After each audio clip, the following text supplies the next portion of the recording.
to discuss, president of the Service Employees International Union, which represents 2 million workers across the country, Mary Kay Henry. Mary Kay, Congress is working on this legislation that would shield employers from sweeping lawsuits when they reopen. Why does that concern you? I think it's outrageous that employers and corporations want to shirk their responsibility to workers and consumers and at the same time refuse to provide personal protective equipment, paid sick days, and health care to every worker in this nation.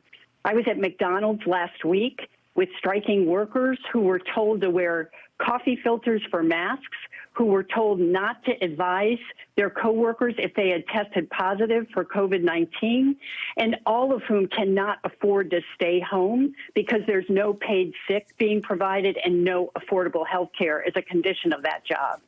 I think it's a time for reckoning in this nation. We have to decide to choose between the status quo, where we write the rules in favor of corporations, or where we deal with the pain and inequality that has existed and made worse by COVID-19, and make structural change for working people to be able to have a seat at the table and bargain a better life.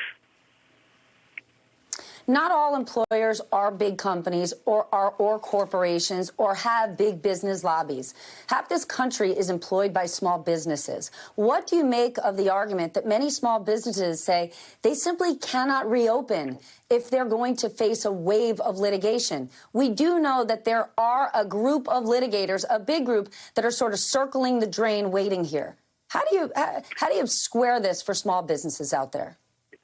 I think about the 30 million workers unemployed, the 64 million who earn less than $15 an hour and have never had paid sick or health care as a condition of work.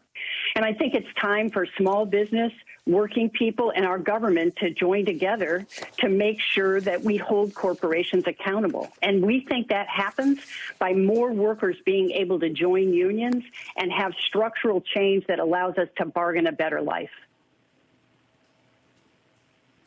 I want to read for you something that stuck out to me from a public health professor at George Washington University.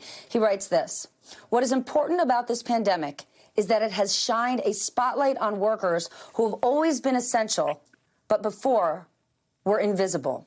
How do we use this dire situation to finally right what has been wrong for so long?" Well, and you've heard from essential workers who now see themselves as sacrificial, not essential, because they aren't getting what they need to protect themselves, their families, and their coworkers. And that's why we think working people have to be able to join together in unions and bargain health care across sectors. Imagine if all healthcare workers were in unions and were able to do what our unionized healthcare workers have done to get not just hazard pay, but reimbursement for child care, reimbursement for temporary housing. That's what's happening in unionized companies, and that's what should be happening all across the economy for service and care workers everywhere. So what is it like for workers right now who their businesses are reopening, they have to go back to work or they won't get unemployment, and they've got kids who are home while school is closed? What does their real life situation look like?